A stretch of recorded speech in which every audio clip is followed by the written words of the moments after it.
Uche pointed his father's gun at Chisom and pulled the trigger.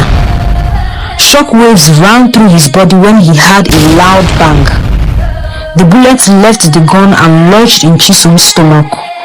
She held her stomach and felt the ground in serious pain, with blood oozing out of her stomach and tears falling from her eyes. Amaka had a loud gunshot while she was on a video call with her friends. She rushed into the garden, screaming and shouting in fear. When she got there, she couldn't believe her eyes. Her son, Uche, was holding his father's pistol, with white smoke coming out of its barrel, while her daughter, Chisom, was lying down on the grass in a pool of her own blood, holding her abdomen with both of her hands, crying in pain. Mrs. Amaka was shocked by what she saw. She became confused and didn't know what to do. Oh my God, what have I done? What have I done? Mrs. Amaka and Emeka got married many years ago. They were deeply in love, and their different families love each other because they have been childhood friends. But 3 years after they got married, Amaka was unable to give birth to a child. A lot of people started saying she was barren.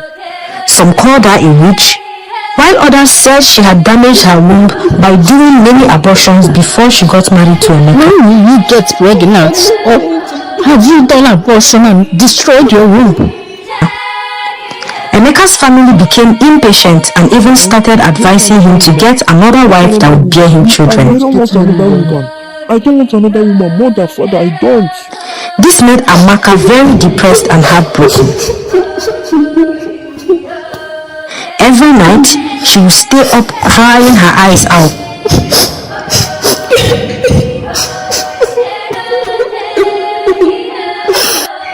Praying to God to give her a child. God, please, do not allow this world to keep making me grieve. Fortunately, God helped Amaka some months later, and she got pregnant after 10 years of marriage. It felt like a miracle to her. Amaka was very, very happy. The people who once mocked her and said bad things about her covered their faces in shame, and even her husband's family started being nice to her once again. Amaka realized that you only have friends and well-wishers when things are going well with you. But when things are bad, then you would know those that truly care. Emeka, her husband, was a police officer with a high rank in the police department, so he was highly paid, but he wasn't always at home due to the nature of his job. Immediately his wife, Amaka, was confirmed to be pregnant. He was very happy. So he employed a lady as a maid to always help Amaka out at home, because he didn't want her to stress herself.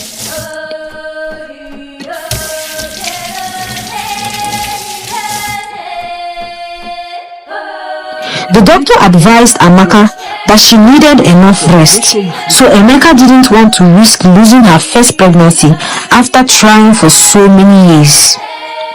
But the lady Emeka employed was very beautiful, and Amaka was very insecure. She was scared that the lady would snatch Emeka from her if she lost her pregnancy. Such clothes in my house again. Don't you try it.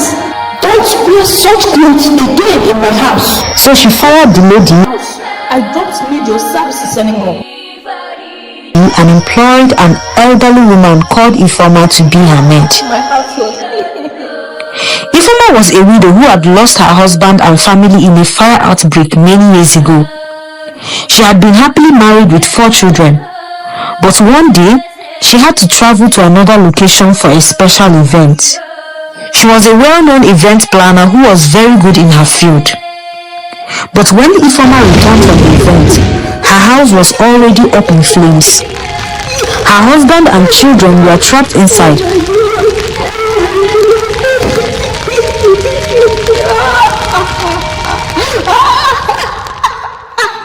And only one of her children made it alive. However, The child died in the hospital few days later due to the degree of the burns. She stopped working as an event planner due to the incident and stayed at home to mourn her family. Until many years later, when she got the job to be Amaka's maid. Ifeoma helped Amaka around the house until Amaka gave birth. It was a double celebration because Amaka gave birth to a set of twins, a very cute boy and a gorgeous baby girl.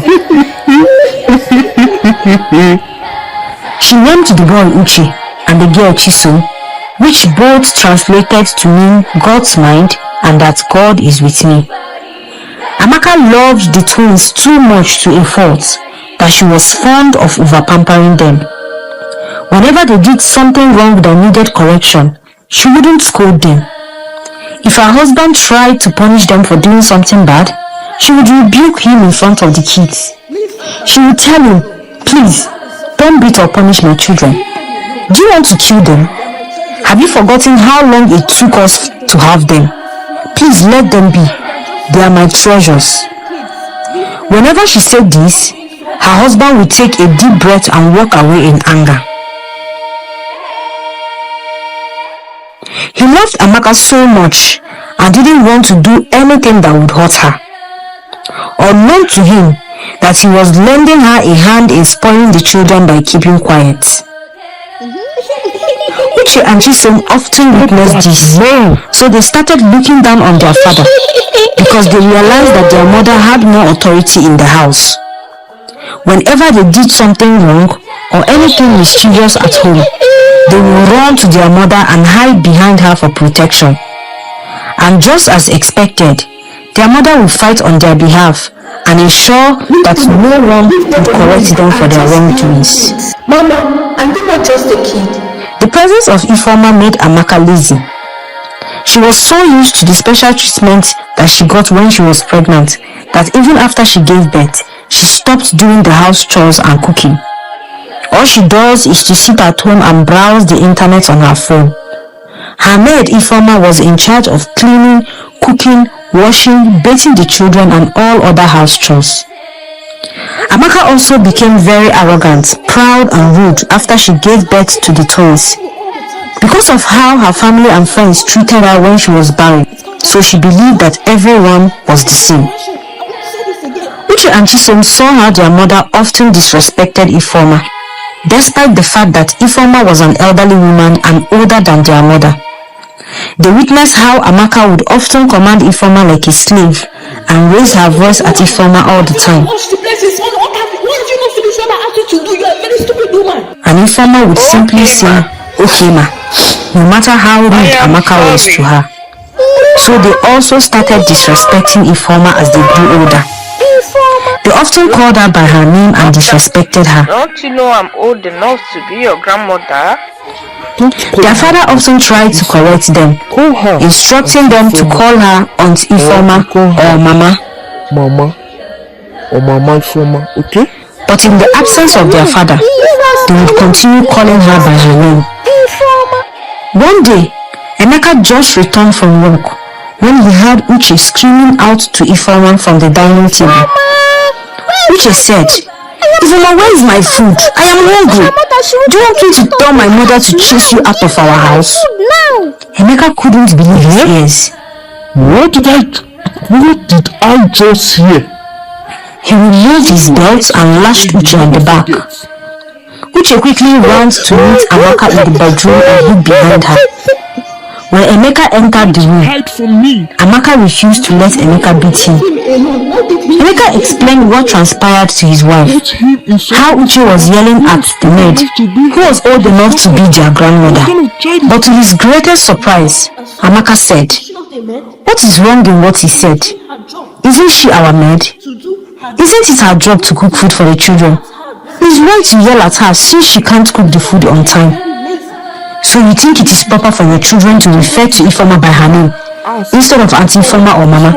That woman is old enough to be your mother. God forbid. That wretched old woman can never be my mother or my children's aunt. I reject it. So what is wrong if they refer to her by her name?" Emeka was greatly disappointed. He felt defeated and walked out of the bedroom in anger. Uche hugged his mother with a smile and thanked her for saving him from their wicked father, and Amaka foolishly condoned his disrespect. Thank you, Mom. You are the best in the whole wide world.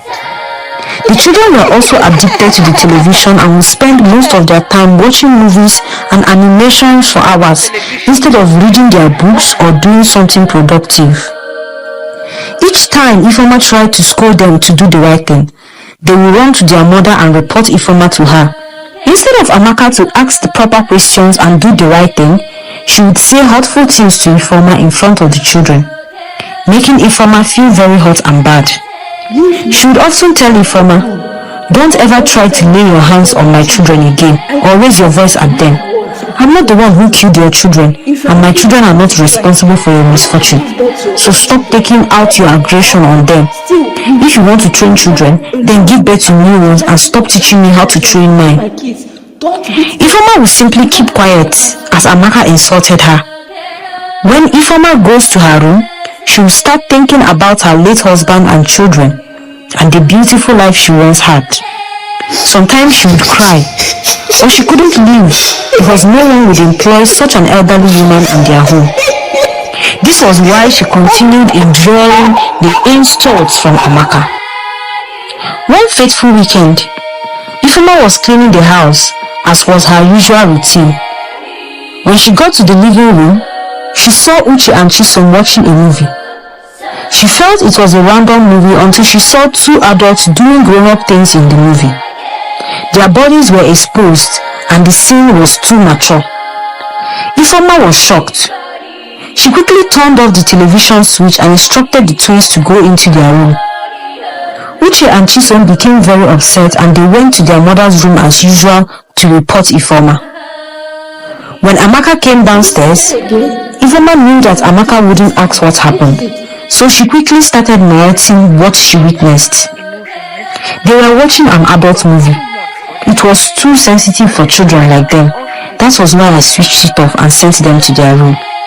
Amaka suddenly flared up and screamed at Ifeoma at the top of her voice.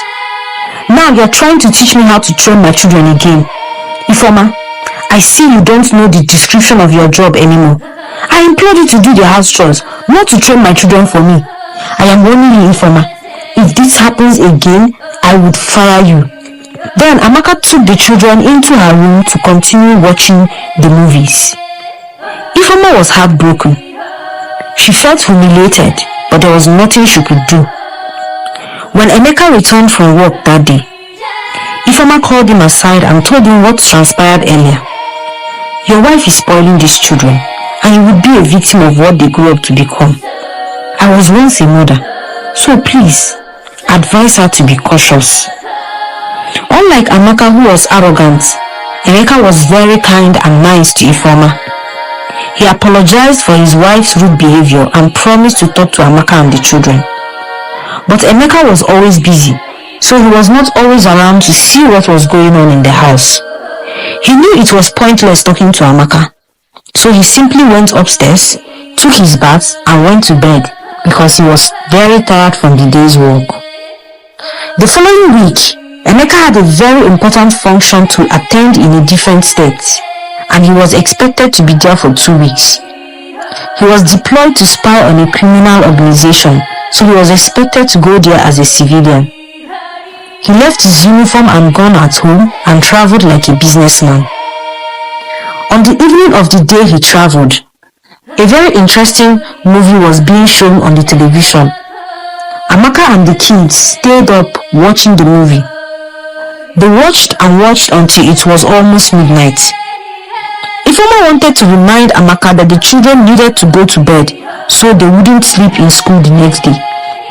But she was scared to say anything because she knew the kind of woman Amaka was. So she simply went to her bedroom and started reading a book. When it was past midnight, Ifeoma started hearing gunshots from the living room.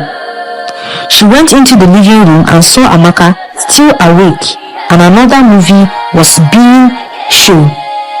An action movie that involved lots of guns and deaths. Ifeoma became bothered.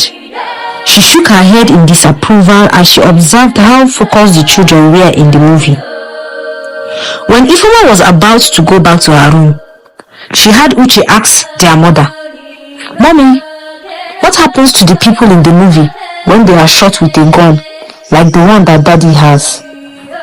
Amaka, who was carried away by the movie and didn't want to be disturbed, answered without thinking, "They will simply go to sleep and wake up after a few minutes. This is not real blood and nothing in the movie is real." Ifeoma was shocked at Amaka's reply. She wanted to correct the information Amaka gave the children, but she was scared of being humiliated, so she left them and went to bed. The next day after school, the children were at home playing. Ifeoma had gone to the market to buy some groceries, so the children were left alone with their mother Amaka. While the twins were playing, they started enacting the same scene they witnessed from the movie, using a toy gun with mounted sound to point and shoot at each other, just like they saw in the movie. As they were playing and running around the house, they entered their parents' room. Uche saw his father's uniform neatly hanging from the wardrobe, and in the inner pocket, he saw his father's gun. He recalled the movie that they watched earlier on and decided to act like a police officer while his sister acted like a thief. Mama, let's do hide and seek. I'll be the police and you'll be the thief. He wore his father's oversized uniform, holding the gun in his hand, and he chased Chisom, who was wearing a mask and acted like a thief. He chased her into the garden, and when they got to the garden, Uche screamed at Chisom, "Stop right there or I would shoot you." Chisom laughed at his statement and tried to run, just like they saw in the movie, where the thief ignored the policeman's warning and tried to evade. Uche pointed his father's gun at Chisom and pulled the trigger. Shockwaves ran through his body when he heard a loud bang. The bullet left the gun and lodged in Chisom's stomach. She held her stomach and fell to the ground in serious pain, with blood oozing out of her stomach and tears falling from her eyes. Amaka had a loud gunshot while she was on a video call with her friends. She rushed into the garden, screaming and shouting in fear. When she got there, she couldn't believe her eyes. Her son, Uche, was holding his father's pistol, with white smoke coming out of its barrel, while her daughter, Chisom, was lying down on the grass in a pool of her own blood, holding her abdomen with both of her hands, crying in pain. Mrs. Amaka was shocked by what she saw. She became confused and didn't know what to do. Oh my God, what am I doing? Mrs. Amaka was shocked by what she saw and was confused on what to do next. She called out to Ifeoma, but she didn't get any response. So she quickly collected the gun from Uche, who was still very shocked. She took off the police uniform from him and dumped it in the bedroom. Then she drove as fast as she could to the hospital with Chisom. She was very fortunate to arrive at the hospital in time. The nurses quickly took Chisom to the operating room and started the surgery to remove the bullets. While the surgery was going on, Amaka got a phone call from Emeka. Our neighbors just informed me that they had a gunshot from our house. What is happening? Amaka wanted to lie, but her voice exposed her. She was crying bitterly. She had no choice but to tell Emeka that Chisom was shot. Emeka became horrified. He disconnected the call immediately without asking how it happened and took the next available flight down to the hospital where Chisom was admitted.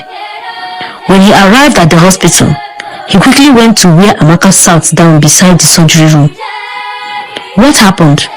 How did she get shot? Who shot her? Did the robbers attack the house? Emeka asked all at once without waiting for an answer. Amaka, who was dumbfounded, didn't know what to say. She couldn't bring herself to tell her husband that Uche entered their room and took his gun, She couldn't explain to him where Uche had learned how to cock a pistol and pull the trigger. As she opened her mouth to talk, the doctor came out of the surgery room.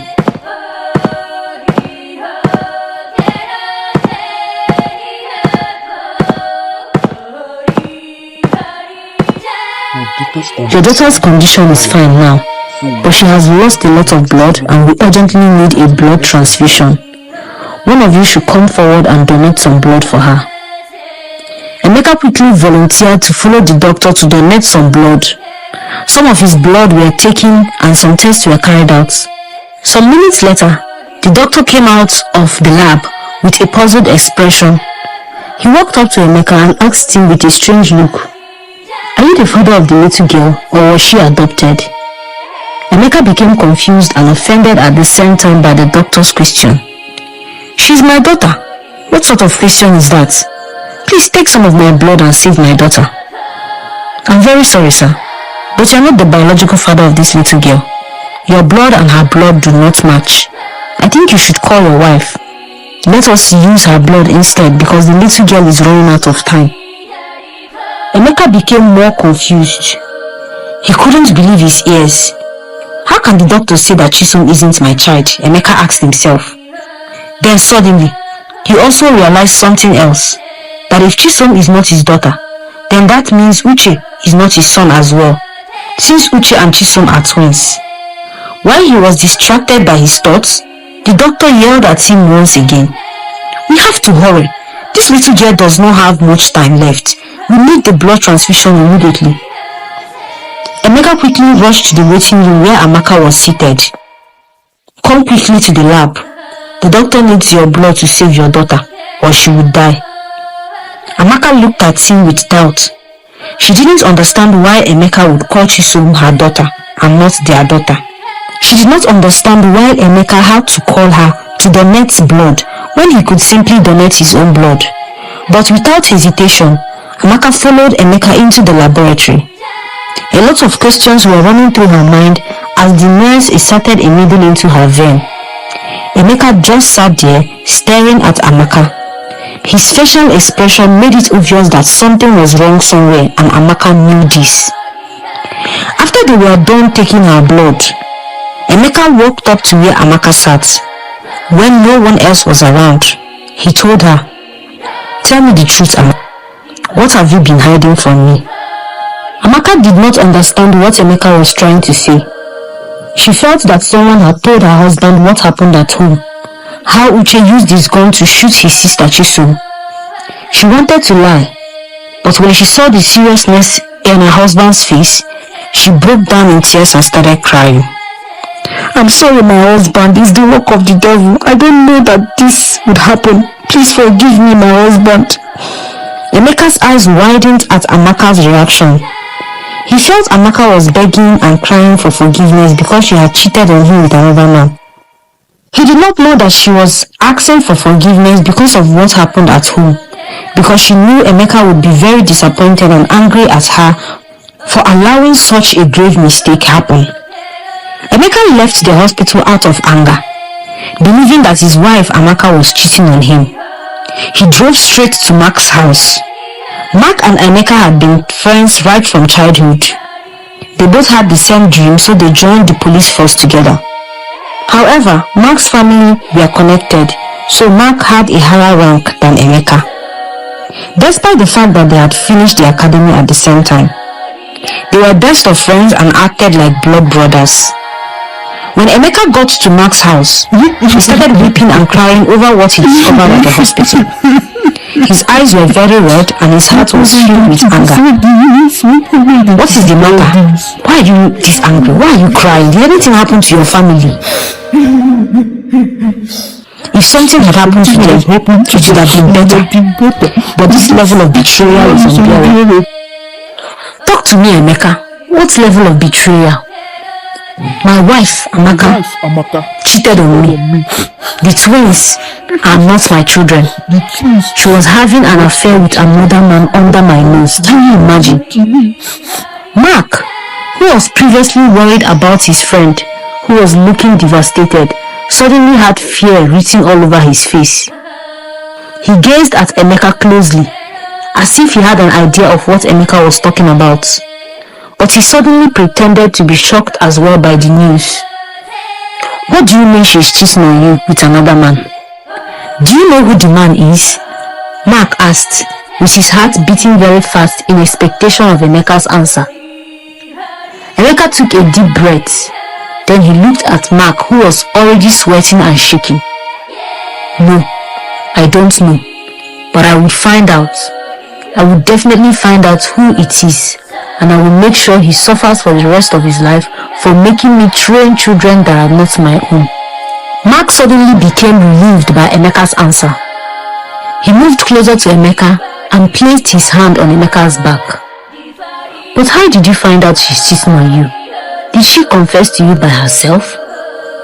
Emeka explained to Mark how he got a call at work about Chisom being in the hospital, how the doctor tested his blood and told him that it was not a match, and how Amaka started crying and begging for forgiveness when he confronted her to tell him the truth.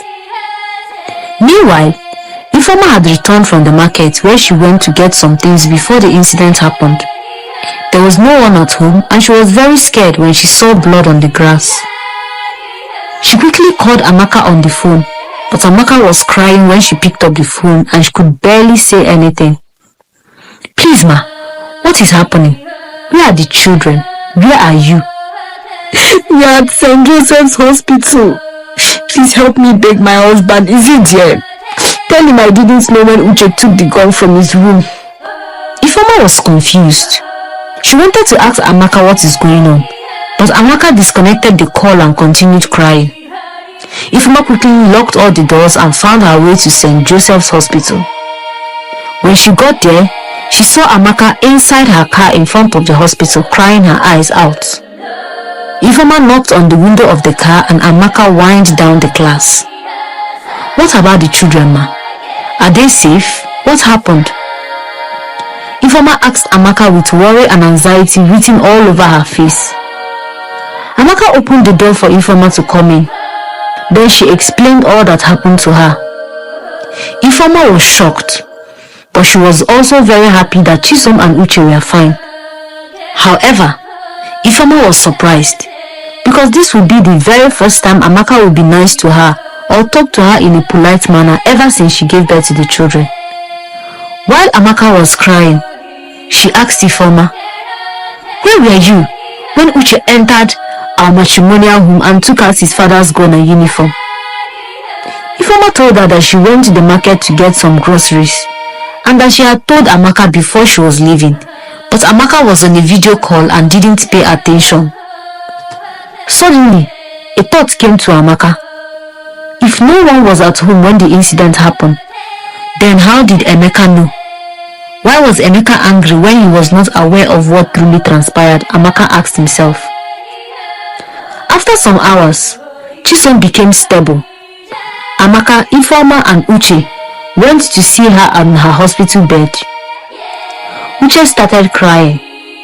"Please forgive me, Chisom. I didn't mean to hurt you. I didn't know the gun would hurt you. Mommy said it's not real. I'm very sorry, Chisom." Chisom smiled at Uche from where she laid and told him that she had forgiven him. Amaka watched as the twins reconciled so easily and it brought tears to her eyes. Ifeoma signaled to Emeka and she took her to an empty room in the hospital. Then she said, "What I'm about to tell you now, I've never told anyone else in my life. But I believe you're a good woman. That is why I'm sharing this with you." "What happened?" Amaka asked with her eyes wide open. Ifeoma smiled and then started narrating. "I'm sure you know that my husband and children died in a fire accident. But no one knew what started the fire. Many years ago, when my children were still alive, I loved them so much, even more than you love your own children. So I made sure I gave them whatever they wanted. They loved movies like Uche and Chisom, and they would always sit in front of a television watching movies. But I was foolish not to check the kind of movies they were watching. After the fire accident, only one of my children was alive by the time they got to the hospital. Before he died, he confessed to me that he was the one who started the fire. They had watched a superhero movie one day where a man could control fire, and they foolishly thought they could do the same thing. So they poured petrol all over the room and set it on fire, believing they had superpowers too. However, things escalated so fast, and before you knew it, everywhere was on fire. My husband tried to save them, but he was also killed in the fire. This is the reason why I was trying to warn you also, so you wouldn't make the same mistake that I did. Amaka was deeply touched by Ifeoma's story. She apologized for Ifeoma for all the bad things she had always said to her and for treating her like a slave in the house. She regretted not listening to Ifeoma, because if she had listened to Ifeoma's advice, Uche and Chisom wouldn't have been involved in such a dangerous play.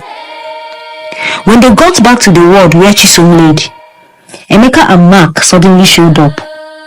Chisom and Uche were happy to see their father, but Uche was scared. He quickly went on his knees and confessed to Emeka. "I'm sorry, Daddy. I didn't know your gun would hurt her. Please don't blame Mommy. She has been crying since. It's my fault. I was the one who entered your room, wore your uniform and took your gun. Please forgive me." All the adults looked at Uche with pity. Tears were rolling down from his eyes, and Emeka felt pity for the young boy and hugged him tight. "It's okay, my son. I forgive you. I'm no longer angry with you," Emeka said and kissed him on the forehead. Then he went to check up on Chisom. After he was done, they left Uche and Chisom in the ward, and Emeka took the others out of the hospital. When they were somewhere no one else was, Emeka asked Amaka in anger, "Who is he?" Amaka became shocked and confused. She didn't understand what Emeka was trying to say. "Who is who?" Amaka asked innocently, still trying to understand what the question meant.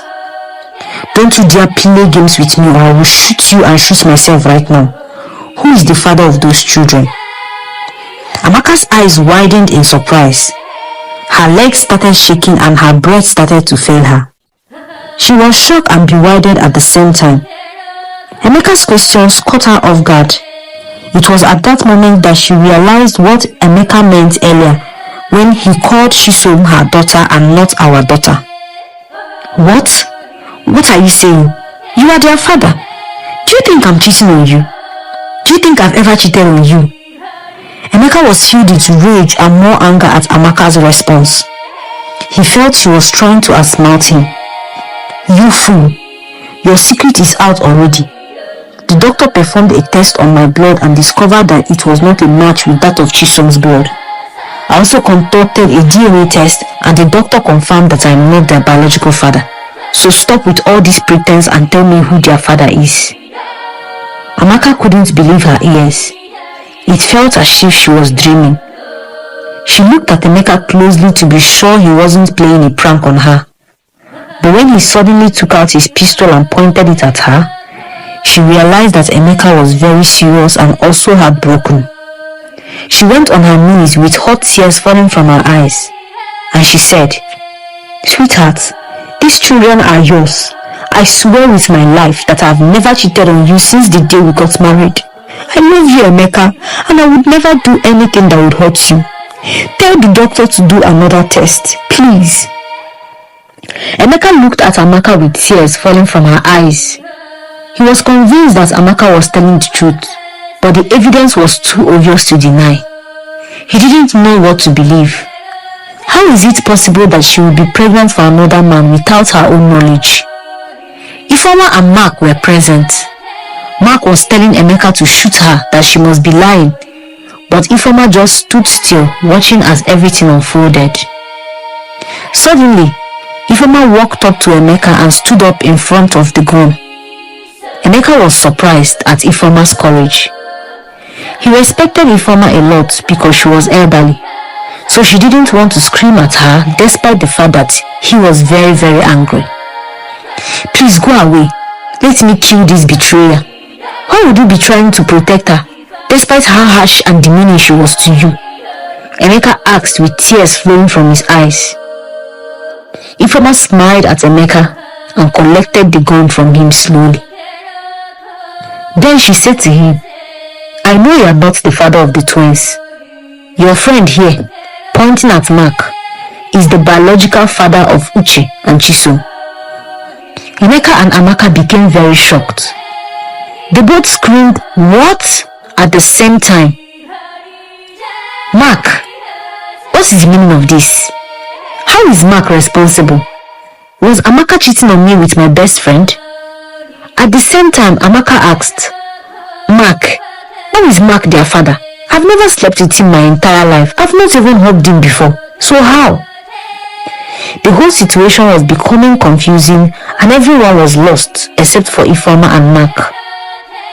Suddenly, Ifeoma pointed the gun she collected from Emeka at Mark and she told him, "Say the truth now or I would kill you. I don't mind going to jail. I have nothing to live for anyways."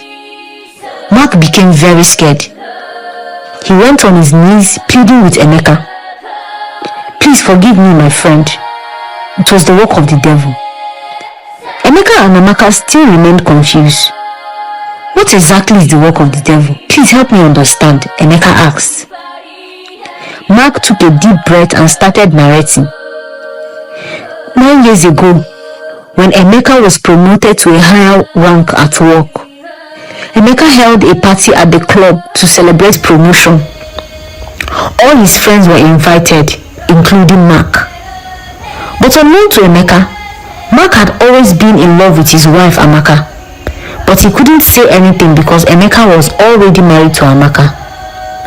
During that event, Amaka and Emeka had too much to drink, so they were not completely conscious. After the party, Mark drove the both of them home. He took Amaka into the bedroom first, but before he left, Amaka was very wasted and vulnerable. He slept with her that night and Amaka didn't resist because she felt it was her husband. Mark didn't know that there was a hidden CCTV camera in the room.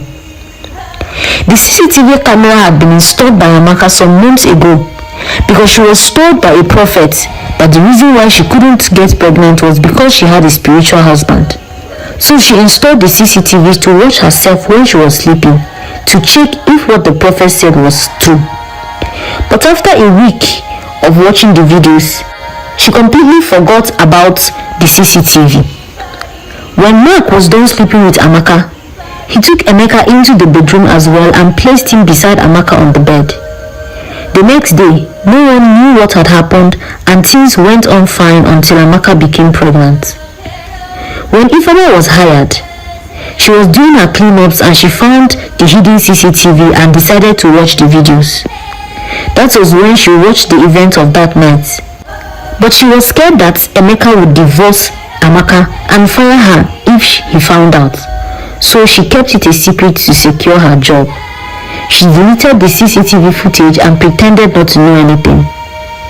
After Mark finished narrating how he slept with Amaka that night, Emeka was deeply broken and Amaka was shocked. Emeka was so furious that he wanted to kill Mark, but Ifeoma pleaded with him to think about the consequences. So he ended his friendship with Mark and warned him to stay away from his family. He apologized to Amaka for doubting her, and they both thanked Ifeoma for telling them the truth. Emeka went for a test, and it was discovered that he was impotent due to an injury he suffered while undergoing training to be a policeman. After Chisom was discharged, they all went back home and lived as one happy family. They never told the children about who their real father was, and Amaka never insulted Emeka for being impotent. They both respected and loved each other. Ifeoma also worked and lived happily with them. Amaka started treating Ifeoma right with respect and always listened to her counsels in bringing the children up the right ways. Some years later, Mark was killed on a secret mission and the secret of his betrayal remained only with Amaka, Emeka and Ifeoma. The moral lesson of this story reminds us to always make sure to check the movies that our children watch. Always check the age rating of the movies and if possible, sit and watch with them first before giving them the permission to watch it on their own. Be mindful of the people you keep as friends, no matter how long you've known each other or been together. Always be kind and compassionate to people. Ifeoma was willing to say the truth in the end because of how Amaka changed towards her. Learn to trust your partner and marry the person you can deeply and really trust even in difficult times. If Ifeoma didn't stop Emeka, he would have killed his wife because he didn't completely trust her. Thank you so much for watching this story. Please like and share with your loved ones if you enjoyed the story. And don't forget to subscribe. Also, click on the bell icon so you can get notified every time we post new videos. Thank you and God bless you. Once upon a time, there was a poor widow called Lebechi. Lebechi had 2 daughters, Irima and Nneka, who were ripe for marriage. Irima was very lazy and all she wanted to do was to marry a rich man. Because of this, she refused to learn a skill that would help her make money, since her quest was to marry a rich man. She thought there would be no need to learn a skill or even know how to perform basic house chores. Lebechi, their mother, tried to correct Irima, telling her the importance of having a skill, but she refused to listen to her mother because according to her, all those were a waste of time. Nneka, her sister, on the other hand, was productive and very hardworking. She implemented all that their mother, Lebechi, had taught them. She was the only one who did the house chores, the cooking and the washing, while Irima did nothing, but paraded herself as the future wife of a big man. One early morning, Lebechi, their mother, was fed up of Irima's lazy attitude, so she began to scold her for negligence. Irima, at your age, you're still waiting for me to wash the plates for you. Your mates are in their husband's house. Is this how you will behave when you get married? Mrs. Lebechi asked with her hands akimbo, looking at Irima who was lying down on the bed. Mama, please leave me. Do you think I'll get married to a poor man? Mama, I will get married to a rich man and will employ a maid to do all the house chores, Irima said, still lying on the bed. A maid? You want someone who will snatch your husband from you? So you don't see what happens in the movies, how maids take their madam's husband. Mama, that's only in the movies, especially Nollywood. It can't happen to me. I will kill the girl with my hand. You should know your daughter now, Irima said, demonstrating with her hands. Irima, try and emulate your elder sister. Remember, what an adult sees while sitting, you won't see it even when you stand on the tallest tree. Don't let your quest for a wealthy man put you in trouble. Mama, it seems like you like poverty. Since Papa died, we have been suffering. Me, I don't like being poor. I don't like suffering. I'll marry a wealthy man and God knows I will, Irima said, still lying down on the bed. Mama, leave it. I'll do it when I'm done. I'm buried in this educative book I'm reading, Nneka said with a smile to her mother. Mrs. Lebechi's husband died years ago due to a hereditary sickness which took away most of his life savings before he died, leaving Lebechi with her 2 girls, Irima and Nneka.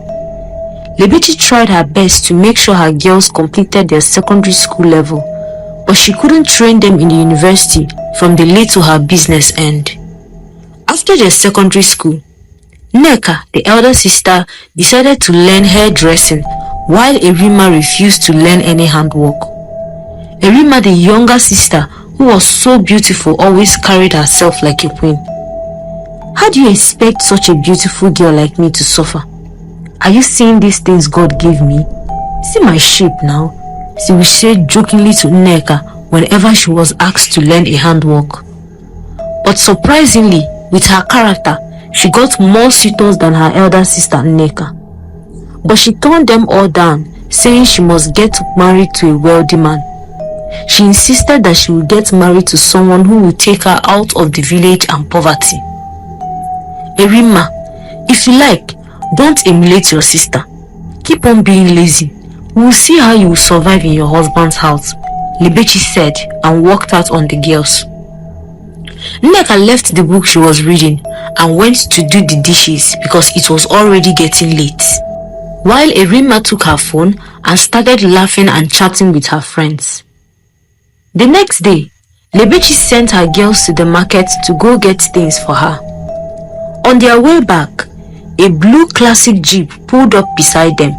The window of the car winded down automatically.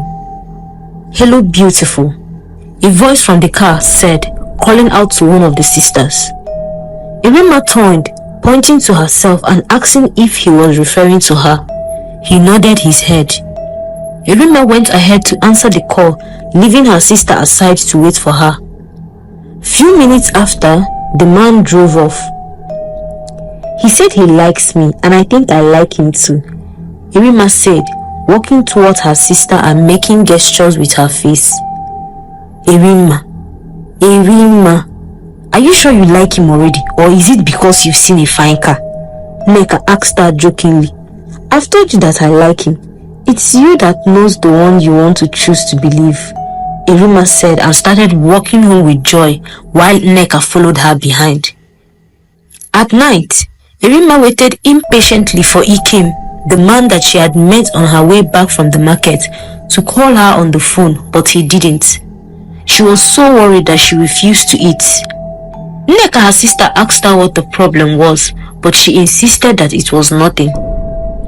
2 days later, it was a cold evening and Erima was seated outside, feeling sad about how Ikem disappeared after giving her so much hope. Her phone started ringing. She thought it was one of those village boys. She was in a very bad mood and was ready to talk badly to them. But when she picked up the call, the voice identified himself as Ikem, the man she met on her way back from the market. Erima was filled with so much joy. Ikem told Erima over the phone that he was coming to see her parents the next day so they can start preparing for their wedding. Erima was so happy. When she hung up the call, she went inside and told her mother and her sister about what Ikem said. "But how can you be so happy about someone you barely know saying he wants to marry you? Someone you just met once.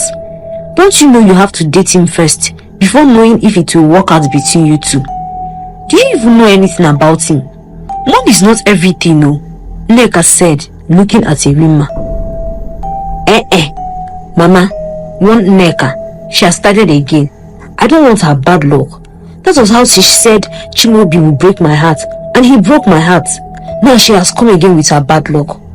I don't know if you want me to date him the way you've been dating Osondo for over 1 year now, and he has not even talked about marriage," Erima said, getting angry. "Erima, don't talk to your sister with such tune. I really hope you are ready to settle down with a man with this your attitude. Let's wait for this Ikem to come first, then we'll know what he looks like," Mrs. Lebechi said. Erima stood up and walked out in anger. "Are you sure this your Ikem is really going to come? Mama left her business just to wait for him," Nneka asked, looking concerned. "I told you he will be coming today and he won't fail me. That I am sure of.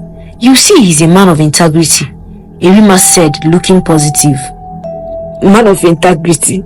Someone you barely even know?" Nneka asked, making a face to Erima. Just then, a blue jeep drove into the compound slowly. "I told you, Nneka. I told you. That's him," Erima said, filled with happiness. She stood up immediately to go and welcome him. Ikem came down from the car looking handsome. He was putting on a white native attire, matching it with a shiny leather shoe and a black hat. Wealth was written all over him. He carried a plastic bag and walked towards where Nneka and her mother were seated. "Good afternoon, Mama," Ikem greeted, bending a bit. "Good afternoon, my son. Let's go inside," Mrs. Lebechi said, and walked into her house while Ikem followed behind, still holding the plastic bag he came with. Ikem sat down opposite Lebechi and her girls. He kept the plastic bag on the table. He brought out 2 bottles of branded whiskey. He cleared his throat and stated his mission to marry Erima. Lebechi asked Ikem lots of questions, and it was as if he came prepared. He answered them so calmly. Lebechi asked Erima if she was interested in marrying Ikem too in less than 1 month's time as he has demanded. Erima said yes, while smiling and looking at Nneka, who frowned at her. Lebechi told Ikem that she was going to meet some relatives and also get the list of required items and send to him. She also told him that the amount would be higher because of how fast he wants the marriage to take place. Ikem accepted. Money is never a problem, he said, smiling and looking at Erima, who was blushing. During the time of the preparation, Ikem was hardly present. Erima never spent time with him. He always came up with an excuse of having a business to attend to. One thing led to another, and before the end of the 3rd week, Erima had been married traditionally to Ikem. Erima asked for a white wedding too, but Ikem promised her they would do it elaborately in the city where he has so many friends. The night before Erima would leave for the city, Lebechi called both Erima and Nneka to the sitting room. They sat opposite her with a lantern on the center of the table. "My daughter, you are going to stay on your own there in the city. Remember, your husband is your priority. Don't neglect your husband. Always keep your best behavior. Don't lazy around. I really hope you don't bring a maid into your home. I don't know why I feel so uncomfortable suddenly with you marrying Ikem," Lebechi said, and tears rolled down her cheeks. "All I can say is that I wish you a happy married life," Nneka said with a mild smile. Lebechi continued crying while her daughters came hugging her and couldn't hold back their tears either. The next day, it was time for Erima to leave for the city with Ikem. She had already packed a few stuffs that she had and what her mother gave her. She was waiting when Ikem drove in with his blue jeep. Lebechi and Nneka hugged Erima, bidding her goodbye. Erima was both happy that her dreams were finally realized and sad because she was going to miss her family. Ikem waited inside the car for Erima. When she was done, she placed her little bag inside the back seat and joined Ikem in front. Ikem drove off and headed to the city. It was Erima's first time being to the city, so the journey took quite a long time. After many hours on the road, it was almost getting dark when they arrived in front of a big gate. Ikem honked twice and someone opened the gate. Erima was carried away by how beautiful the house was. She came down from the car looking around in admiration. "Finally, my dream has come to pass," Erima said, looking around and seeing some guards inside the compound welcoming them. Erima followed Ikem behind as he opened the door and walked into his house. "Welcome, sir," a lady greeted, forcing a smile on. "Who is she?" Erima asked with a smile, pointing at the lady who just greeted Ikem. "Oh, she is my first wife," Ikem answered with a smile. "Your first wife? You are married? Why didn't you tell me?" Erima asked, looking surprised. "You didn't ask me, so I didn't see the need to tell you," Ikem answered. "Take me back to the village. This is not what I bargained for. I can't be the second wife to any man," Erima said with a mood change. "You are going nowhere. You are mine now. I've paid in full. Follow the maid to the room and wait for me. I'll join you soon," Ikem said and walked out on Erima. Erima was calm all of a sudden. She followed the maid slowly, already regretting her actions. She went into the room where she was showed. The room was really big and beautifully decorated, like she already expected. She went into the shower and took her bath, then waited for Ikem, who said he was coming to meet her. She really had a lot to discuss with him. He sat on the sofa waiting impatiently. Ikem came into the room and shut the door behind him. "Undress yourself, let me do what I came here for," he said to Erima in a harsh tone. "That's not how it's being done, Ikem. We still have a lot to talk about." Before Erima could finish her statement, a slap landed on her cheeks and Ikem was already removing her clothes forcefully. Erima tried telling Ikem in tears that she was a virgin, but Ikem wasn't interested in hearing what she had to say. He forcefully had his way with her, while Erima kept crying out in pains. When Ikem was done, he stood up, dressed up and walked out of the room, leaving Erima in tears. Erima covered herself with the blankets. She picked up her phone and tried to call her mother and Nneka. But what was she going to tell them? They had warned her, but she never listened. If all this happened to her on the first day in Ikem's house, then what really awaits her? Erima asked herself in tears. Erima slowly kept her phone back on the table inside the room. She wrapped herself with the blanket and tears rolled down her cheeks. She was feeling pains and her newly wedded husband didn't care after he forced himself on her for the first time. Something occurred to Erima as she was sobbing. Why didn't first wife react when Ikem came in with her? Was she even the only wife Ikem had? Why did Ikem get married to her when he still had a young wife? So many questions to answer, but she could only get answers to the questions the next day. Erima stood up and removed the bedsheet which had bloodstains on them.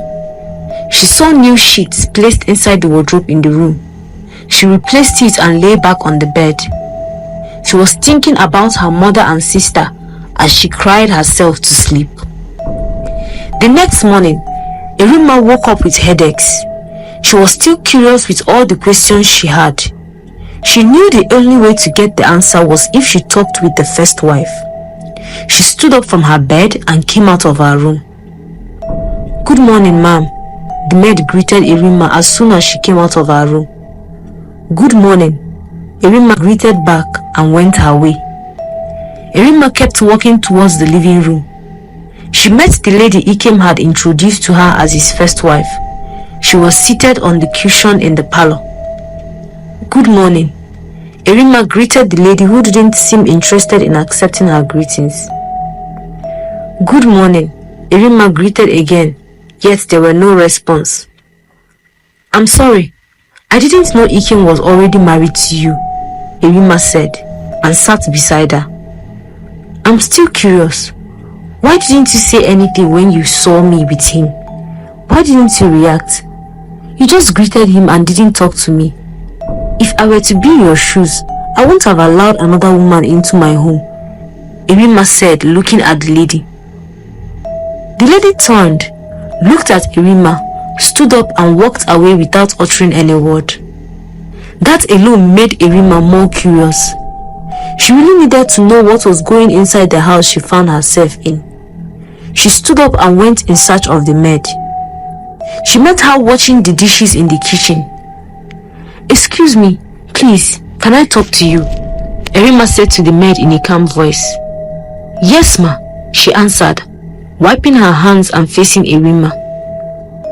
"What is your name, and how long have you been working here?" "My name is Ndidima, and I've been working here for 2 years now." "Were you working here before your boss got married?" "No, they were already married before I came here, ma." "So this lady had been married to Ikem for more than 2 years then. Where are the kids?" Erima asked herself. Then she turned to the maid and asked, "What about their kids?" "They have no child, ma, and they don't like talking about it," Ndidi answered, bringing down her voice. "Was that why Ikem married me? To give him a child?" Erima asked herself. Then she turned to the maid and said, "Thank you so much," and left for her room.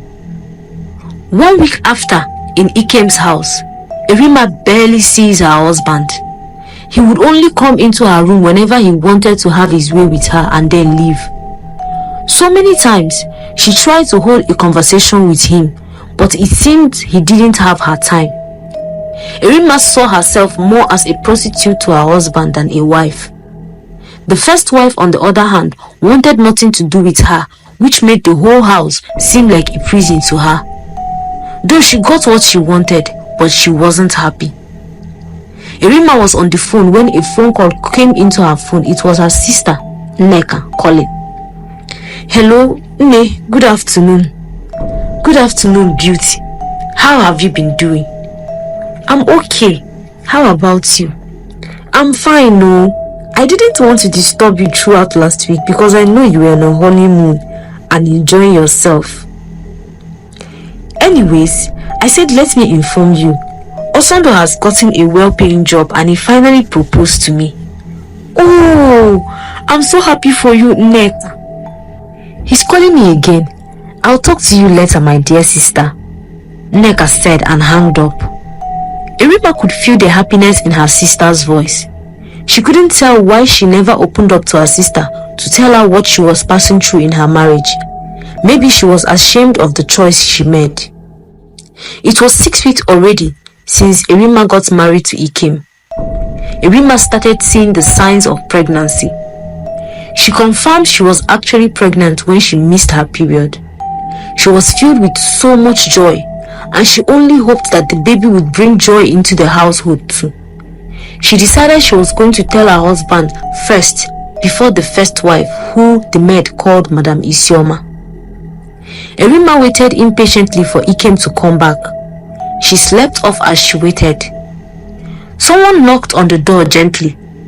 Erima woke up and went to get the door. It was Ikem. He walked into the room like he already knew that there was a good news.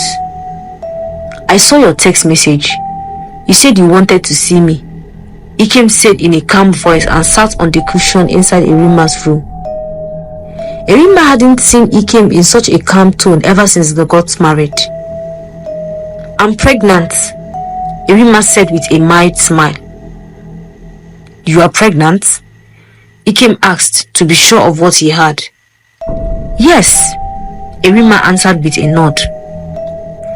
Ikem walked towards Erima and rubbed his hand on her stomach slowly and smiling.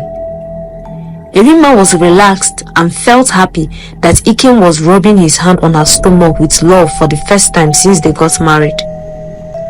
Someone called Ikem on the phone. He checked to see who it was. He told Erima he would see her tomorrow and he left in a haste to go and pick the call. Erima kept wondering who would have been so important that would make him leave her abruptly after hearing the news that she was pregnant. But all the same, she was still happy. Finally, Ikem was going to show her so much love. Few minutes later, something strange happened. The whole room became bloody. Erima started feeling sharp pains inside her stomach. She held her stomach and suddenly she found herself inside a strange room, and there were a lot of ladies staring at her. They were all wearing red, and she saw a basket on the floor. She came closer and looked, and there was a baby inside the basket. He's ours now, a voice said loudly and coarsely, and they all started having a bite from the baby. Erima kept crying and shouting in pains. My baby! Leave my baby! No, please don't! Erima kept crying and begging the ladies, who didn't pay any attention to her pleas but kept feasting on the baby. Erima held her stomach and kept crying out in excruciating pains until she passed out. When Erima opened her eyes, she realized she was in the hospital already. She had been shouting and refused to wake up before passing out. The maid had her cry out in distress and she went to call Ikem. Ikem carried her to the hospital in company of the maid. When Erima opened her eyes, she touched her stomach. Doctor, tell me my baby is still alive, Erima said, looking at the doctor and expecting a positive answer. I'm sorry, but you miscarried the baby, the doctor said, shaking his head from left to right. No, it was just a dream. It wasn't real. Tell me it's a joke, doctor, Erima said, holding her stomach. She coiled up herself and cried out in pains. It was Ndidi who kept on consoling Erima. Ikem was busy talking with the doctor instead of consoling Erima, who had just lost her first pregnancy. After few checkups, Erima was permitted to go back to the house with her husband, who insisted she should get discharged immediately. That was the very first time Erima was leaving Ikem's house ever since he got married to him. The house seemed to be more like a prison than a home to Erima.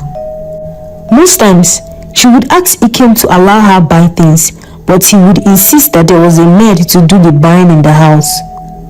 Ikem carried Erima and the maid back to the house in his car. Inside the car, there was a lot of calmness as Erima had a lot of thoughts running through her mind, coupled with the pains of losing her pregnancy. When they arrived at home, Erima walked straight into her room. She lay her head on the bed and cried deeply. She had so many questions building up in her mind. What really happened to her? Who were those ladies she saw in her dream? Was that even a dream? Why would they say that her baby was theirs? Why would they eat up her baby? Was that what the first wife was also going through? Did he really know what is going on? How come the pain started few minutes after Ikem rubbed her stomach? Who called Ikem? Lots of questions, but really who was going to answer them? Just then, Erima made up her mind she was going to call her sister for help, that she wouldn't die in silence. She picked up her phone and dialed Nneka's number. As he was ringing, Ikem walked in. "Who are you trying to call on the phone?" he asked Erima in a harsh tone. My sister. I want to call my sister," Erima answered in tears.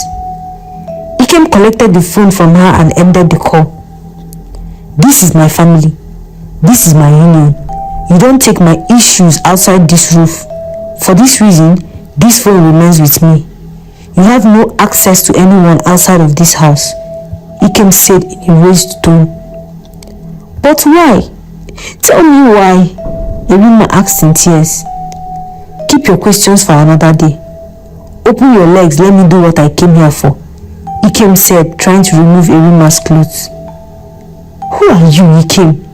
Are you not human? Are you a devil? Can't you see the pains I am in? Why are you so heartless?" Erima cried out in pains. Erima's phone kept ringing. It was Nneka calling her back after she missed the call. "Please let me talk to my sister. Please," Erima pleaded with tears in her eyes. Ikem switched the phone off and threw it on the floor, making sure it broke into pieces. He tore Erima's clothes, paying deaf ears to her pleadings and tears. He had his way with her and left the room without staying to look at Erima, who was sobbing bitterly. Erima had suddenly turned into a prisoner in her own husband's house. It was just as if Ikem married her to satisfy his sexual urge. The worst part was that she had tried so many times to reach out to Madam Isioma, the first wife, but all her efforts proved fruitless. She had blindly walked into her doom. Back at the village, Nneka became so worried. That was the first time Erima had tried to call her ever since she got married, and she missed the call. Calling back now, the number was saying that the phone was switched off. In the evening, when Lebechi came back from her business, Nneka told her what had happened. Lebechi asked Nneka to call Erima's number again, but it was still switched off. Lebechi asked Nneka not to worry, because it was a light issue. The first day gone till the 6th day, yet Erima's number was still switched off. Nneka decided it was best to stay off for a while, because if anything would happen to Erima, Ikem would have brought her back, so she just hoped that Erima was fine. But after many weeks, Nneka was no longer comfortable. She told her mother she would be going in search of her younger sister in the city. Lebechi asked Nneka how she was going to find Erima's house, and Nneka told her that Erima sent the address of Ikem's house in Lagos immediately they arrived at his gates.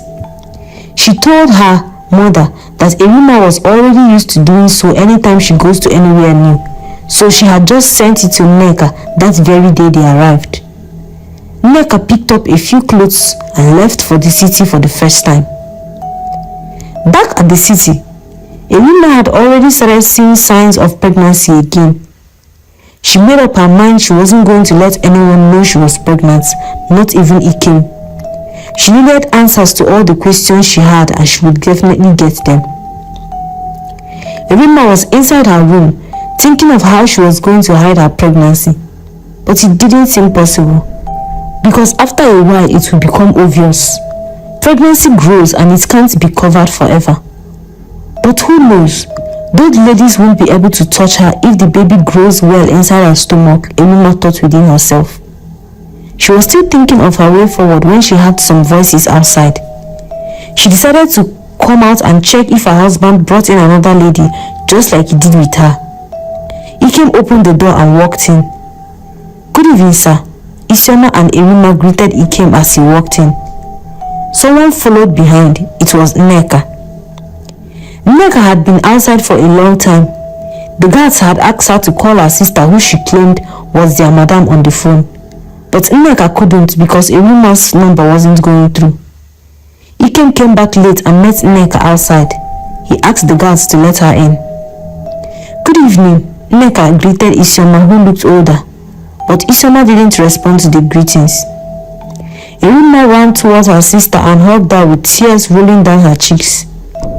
Erima was filled with joy that her sister had come to see her, but she was so scared because her sister had come into the house that seemed like a prison yard. She only hoped Nneka would be a source of escape for her. Erima dragged Nneka and took her into her room in joy. She then shut the door behind her. "How did you get here, Nneka? How did you find here? Who told you to come? Why did you come?" Erima asked Nneka with so much curiosity. "Why so many questions at the same time? Calm down, Erima. You got I and Mama worried. It was almost 2 months and no one heard from you. Besides, you remember you sent me your address immediately you came here. Who was even that lady that didn't respond to my greetings?" Nneka asked, making a face. "She's Ikem's first wife," Erima stuttered. "Ikem is already married." But there was a knock on the door. "Who is it?" Erima asked from inside. "It's me, Ndidi." Erima stood up and opened the door for Ndidi. "Ma, Oga is calling you. He's in his room. He said you should come immediately." Erima was surprised because that was the very first time Ikem called her since they got married. She has never entered his room before. Erima told Nneka that she would be joining her soon, so she went to answer Ikem, who she had begun to fear. Erima arrived in front of Ikem's door. She was asked to come in before she could even knock. She opened the door slowly and walked into Ikem's room. Ikem's room was very spacious. The bed was in the middle with a little desk which looked like a study. His wardrobe was beautified. He had a huge mirror hung beside his wardrobe. "Erima," Ikem called, drawing her attention back to him. "How did your sister get here?" "Who called your sister? Why did she come here?" he asked Erima. "I don't know. I really don't know how she got here," Erima said, pleading innocence. "I just want to make this clear to you. Anything that happens in this family should stay between us. Never tell your sister or anyone about what is going on here, or you will face the consequences. You may leave now and shut the door behind you," Ikem said and turned facing his wardrobe. Erima walked out of Ikem's room slowly, closing the door behind her. When she got back to her room, she tried her best to keep a happy countenance. "So tell me, Erima, how have you been faring with the man of your dreams?" Nneka asked with a mild smile. "Everything has been going so well," Erima asked, faking a smile. Nneka looked at Erima's upper arms and saw bruises. Then she also noticed some bruises on her face too. "Wait, Erima, how did you get these bruises? What is happening here?" Nneka asked curiously, raising her brows. Erima could feel tears rolling down her cheeks and she wiped it off immediately. "Talk to me, Erima. Are you going through domestic violence?" Nneka asked, feeling so concerned. "Nneka, please, promise me you will keep this to yourself. Please don't react," Erima said in a low pleading tone. "Tell me what's going on, please," Nneka replied. "Nneka, I'm I'm a prisoner in my own home. Ikem was already married before coming to get married to me, and I never knew. If only I had listened to you. To Ikem, I am not a wife, but a sex toy. The only time we see us together is whenever he wants to have his way with me, which he does violently. Ever since I got married to him, I haven't gone out of the gate. I suspect him to be a ritualist because my first child was eaten in my dreams by people I don't know. When I woke up, I realized I miscarried my pregnancy. The more Erima talked about what she was going through, the more tears rolled down her cheeks. Nneka tried calming herself down. She really had to think of a solution very quick. It wasn't time to dish out blames. They both slept off in each other's arms after crying. Erima appeared in the midst of those ladies putting on red once again. Please don't kill my baby, please, Erima begged on her knees. Stand up, the choir's voice said. Your baby is inside the basket. You know you were warned but you didn't listen. Now you have the opportunity to right your wrongs. We won't touch any of your babies again if only you give us your sister. It's your blood for your blood. The choice is yours to make, the voice said and started laughing. No, not my sister. I can't, Erima said, taking steps back in tears. The task is simple. Rub your hand on your sister's stomach 3 times and leave the rest to us, or forever remain barren, the voice said, laughing. If I were you, I'll lose my sister and keep my future generations, someone whispered into Erima's ears from behind. Erima woke up immediately. She looked at her hands and then looked at her sister sleeping peacefully, and tears rolled down her cheeks. What do you think would happen next? Do you think Erima would kill her only sister to save her womb and unborn child? Will Nneka escape from the house alive? We will find out in the next episode. Thanks for watching, and do not forget to share and subscribe if you enjoyed the story.